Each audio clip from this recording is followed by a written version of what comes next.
The story begins on March 21st, less than 2.5 hours before the annual purge begins. All crime will be legal for 12 hours. Employees at a restaurant are nervously waiting to be dismissed by their boss. They briefly discuss their plans for the evening of the purge. Eva, one of the waiters, returns home to her father, Rico, and teenage daughter, Callie. Callie is watching an online video of a man named Carmelo Jones, who is attempting to gather supporters against the new founding fathers and their horrific deeds against the poor people. Rico hates the purge and would rather not hear about it for the rest of the night. When he leaves, Callie asks Eva if her boss gave her a raise. She tells her daughter that it is not in the cards right now. Meanwhile, a man named Leo prepares to fight before the battle begins. He heard a knock on the door. It is Janice. She notices newspaper clippings on his wall of a man who was released from trial, which explains why he intends to go out that evening. She begs him not go ahead with his plans, but Leo dismisses her. In another scene, a couple named Shayna and Liz are driving. There is clear tension between them. After their shopping trip, Liz tells Shane that they need to tell his sister about something. A punk with face paint and a cross drawn on his forehead startles them for a short while. He flees and rejoins his other masked and face-painted punk friends. A man wearing a mask with the word God wrote on it waves at the couple. As they return to the road, we learn that they are separating, something Shane is afraid to inform his sister of. Shortly before the purge begins, their automobile unexpectedly breaks down in the middle of the road. When they look underneath their car, they notice that the wires have been cut. The punks ride up behind them, with the God punk emerging with a blade. After the couple realizes they have cut the wires, they flee. As the clock nearing 6 p.m., Eva and Callie prepare dinner, while Shane and Liz try to hide from the punks and other purgers. The sirens sound, indicating the start of the purge. Leo drives out in his armored car, his guns in tow. A truck carrying psychos drives through the streets. They pass a couple who are trying to release the beast with machetes. A man known as Big Daddy emerges from inside the truck with a machine gun and murders the couple.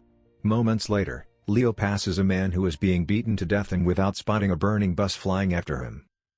Callie goes to look for Rico to have dinner. She discovers a letter, which she shows to Eva, in which Rico reveals that he is already dying and is headed to the home of a wealthy family to be purge on him. In exchange, they deposit money into Eva's account to provide support. As the women lament their unavoidable loss, they hear a ruckus outside. They glance out the window and see a SWAT-like team of men approaching their building. The ladies then hear a loud banging sound. Their lecherous neighbor Diego arrives with a shotgun, intending to rape and murder the women. He grasps Eva's throat and licks her face as another banging is heard. The armed men shoot Diego to death before taking Eva and Callie to be purged by Big Daddy. Leo drives by the ladies' building and notices the men trying to push them into their truck. Leo mutters to himself, intending to drive by and ignore it, but when he sees the females fight back, he decides to get out of the car and shoot the men. Shane and Liz get into his car and hide while his back is turned. Big Daddy emerges from the truck, and Leo shoots him in the face. He turns to walk back to his car, but then tells Eva and Callie to stay with him. They follow, and all three are surprised to see Shane and Liz in the back of the automobile. Leo draws the weapon on them, but they assure him they are unarmed and do not intend to purge. They then see Big Daddy standing up, followed by the punks on their bikes. Leo reluctantly takes everyone with him as Big Daddy fires his machine gun. Leo's car also breaks down, leaving everyone stuck on the outskirts of town. Eva offers to obtain Leo a new automobile from her friend and co-worker Tanya if he promises to take them to her house securely. He accepts and gives everyone a gun to protect themselves. Shane gets caught in a trap on their way to Tanya's house. Purgers emerge from every angle and attempt to shoot at the group, but Leo fires back and kills the majority of the attackers. Shane blasts through the cable and frees himself. As a troop of purgers chases the five, they end up in a subway tunnel. Callie attempts to speak to Leo while walking, convincing him that whatever purpose he had for being out at night was inappropriate. He ignores her. Another squad of purgers arrives, holding a flamethrower and more weapons. The five flee again, as the purgers murder other people who are hiding. Shane and Liz fire back at the purgers, as Leo, Eva, and Callie flee. Shane is shot in the shoulder, but he and Callie manage to shoot the driver before hitting the flamethrower's tank, blowing up all the purgers. The group finally gets to Tanya's house. She and her mother, together with her sister Lorraine, prepared dinner for the guests. They are joined by Tanya's father and brother-in-law, Roddy. The girls treat Shane's bullet wound, while Leo prepares to drive away. Eva realizes that there is no automobile and that she relies on Leo to get them there safely. He decides that he will arrive to his destination, no matter what. He also doesn't trust Tanya, who is clearly drunk and has made comments about purging if she so chooses. Lorraine comes in with a gun and shoots Tanya to death after discovering that she and Roddy were having an affair.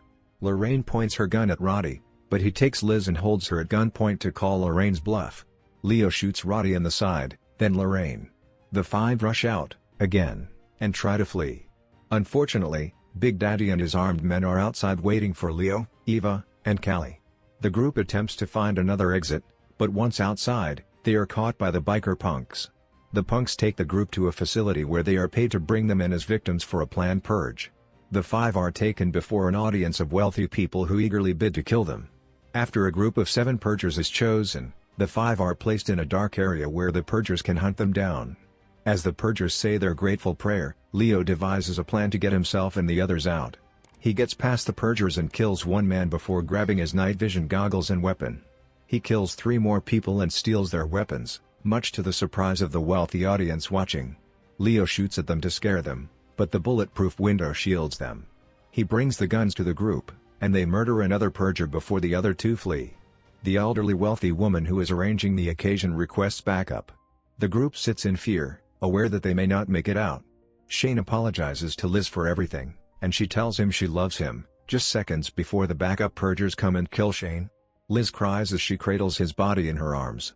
Then, an explosion is heard. The purgers sense trouble because explosives are prohibited here. The stranger kills the backup purgers, from the first film, in which the Sandin family assisted. He gathers an army, led by Carmelo. They fire at the other purgers and then volunteer to assist the gang. They give Leo, Eva, and Callie the opportunity to flee, but Liz decides to stay behind and purge in order to revenge Shane.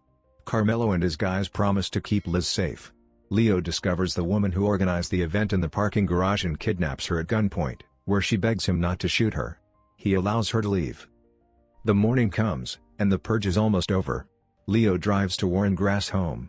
Leo tells them that Warren Grass was a drunk driver who accidentally murdered Leo's son several months ago.